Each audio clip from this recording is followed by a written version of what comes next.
मोदी सरकारच्या प्रसिद्धीसाठीचा उतावळीपणा हा सर्वसामान्यांचा कररुपी पैशाचा चुराडा करण्यास कारणीभूत ठरतोय.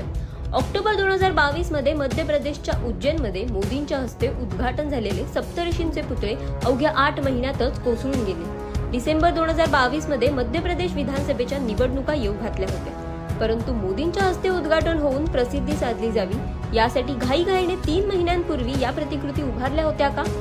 उज्जैनच्याच घटनेची पुनरावृत्ती मालवणमध्ये झाली.